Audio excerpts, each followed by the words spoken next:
학교 생활을 하면 정말 많은 궁금증이 생기죠. 하지만 일일이 다 알아보기는 귀찮잖아요. 누군가 내게 정보를 떠먹여줬으면 좋겠다는 생각이 들기도 해요. 그런 분들을 위해 준비했습니다. 드크브스가 어떤 정보들이든 캐스트 던져드릴게요. 다들 받을 준비 되셨죠? 여러분 안녕하세요. 무엇이든 답해주겠담. 드크브스 단캐스트의 진행을 맡은 허예담입니다. 오늘의 주제 바로 교환학생과 교비 어학연수입니다. 여러분은 교환학생과 교비 어학연수에 대해 얼마나 알고 있으신가요? 둘의 차이가 궁금하지 않으셨나요? 걱정하지 마세요. 오늘 제가 싹 다 알려드리겠습니다. 먼저 교환학생은 정규학기 동안 교환학생 자격으로 파견되어 자매대학을 다니게 됩니다. 그러면 학점 인정은 어떻게 되나요? 라고 물어보시겠죠?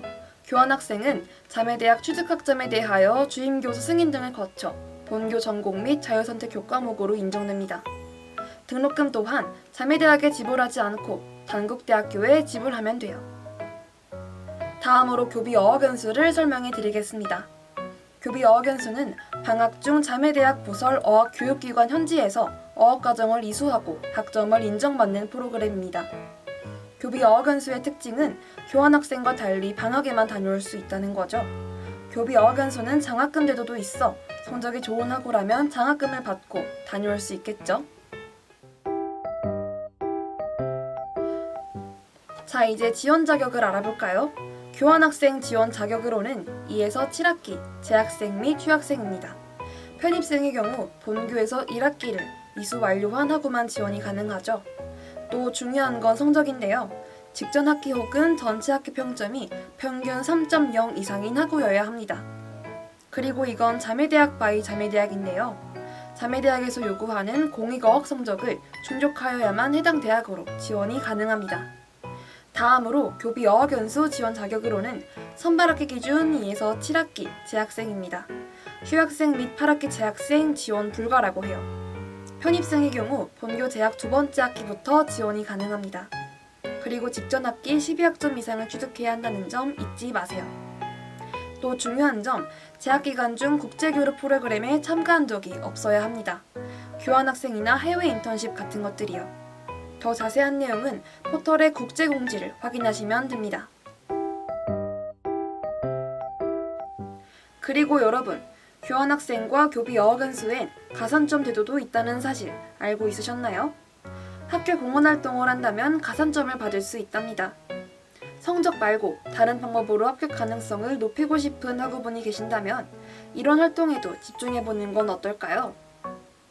학교 공헌활동으론 이런 활동이 있습니다.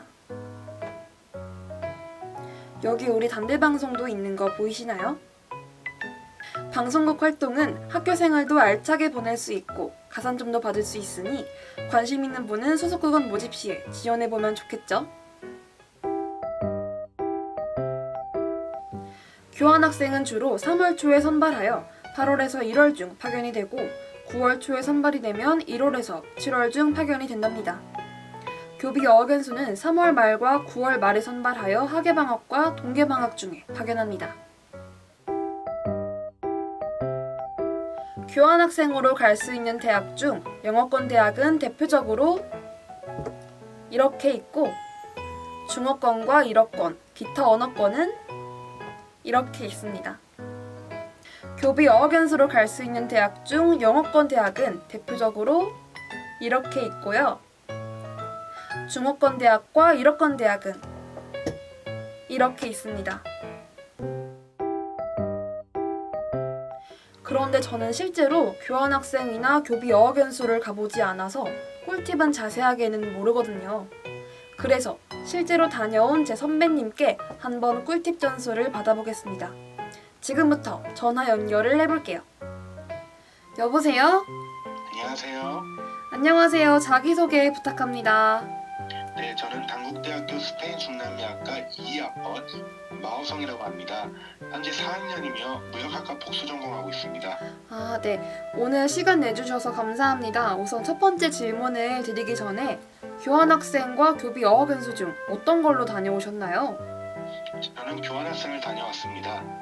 답변 감사합니다. 그럼 첫 번째 질문 드릴게요. 어떤 나라를 얼마나 다녀왔는지 알려주실 수 있나요? 저는 2024년 2월부터 2025년 1월까지 스페인 코르도바 대학교에서 1년, 그러니까 2학기 다녀왔습니다. 아, 거기 잘 알죠? 저도 스페인 중남미학과라 그런지 가고 싶다고 생각했던 곳이에요. 혹시 가기 전에 서류나 개인적으로 준비했던 게 있으시다면 알려주실 수 있나요? 우선 저는 1년, 그러니까 장기 비자였기 때문에 비자 신청 관련해서 준비해야 될 게 많았습니다. 비자 신청 서류들을 준비하는 게 교환학생 선발 후 가장 중요합니다. 하지만 주한 스페인 대사관 홈페이지에서 상세하게 나와 있으니 너무 걱정하지 않으셔도 되는데요. 저는 비자 신청서, 6개월 내 촬영된 사진, 출입국 사실 증명서, 자매대학 입학 허가서, 여행 보험 증서, 재정 보증서, 소득 증명서, 은행 계좌 잔고 증명서, 거래 내역서, 가족 관계 증명서를 준비했습니다. 정말요? 이런 서류를 준비하는 건 전혀 몰랐어요. 꽤 많은 걸 요구하네요.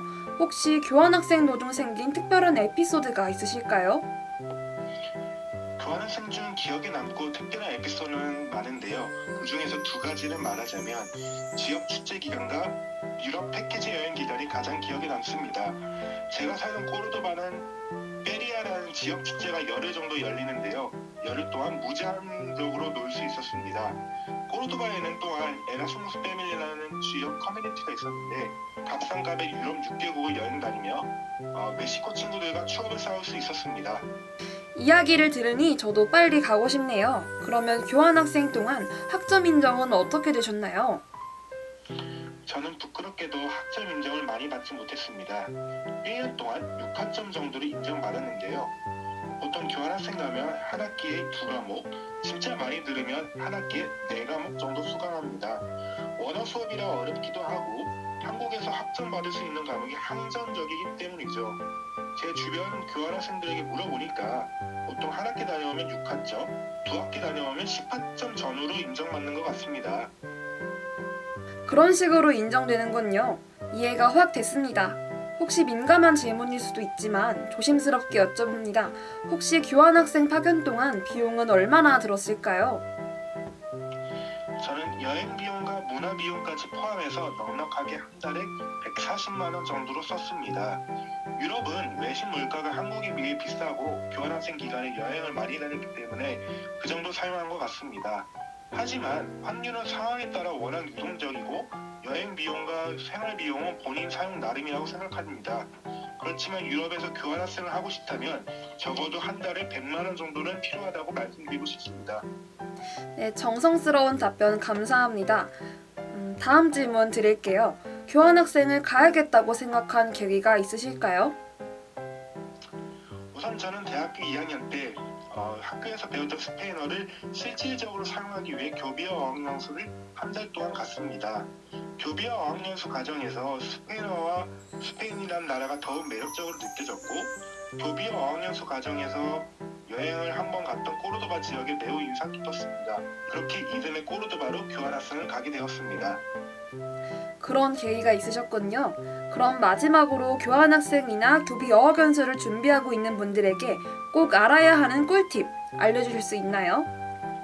당연하죠. 우선 저는 학점 관리가 가장 중요하다고 말씀드립니다. 교환학생 선발에서 학점은 여전히 가장 높은 비율을 차지하고 있습니다. 교환학생 경쟁이 점점 치열해졌기 때문에 저학년부터 원어민 튜터링과 같은 교환학생 선발에 가산점이 있는 활동들을 하는 것을 적극 추천합니다.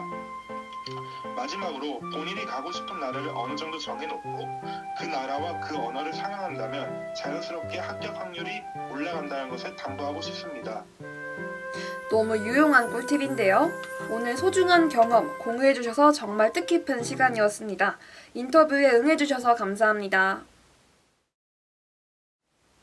자, 오늘은 이렇게 교환학생과 교비 어학연수에 대해 알아봤습니다. 어떠셨나요? 이렇게 영상으로 보니 이해가 더 잘 되는 것 같지 않나요? 그럼 저는 다음 대학생활 꿀팁으로 돌아오겠습니다. 안녕!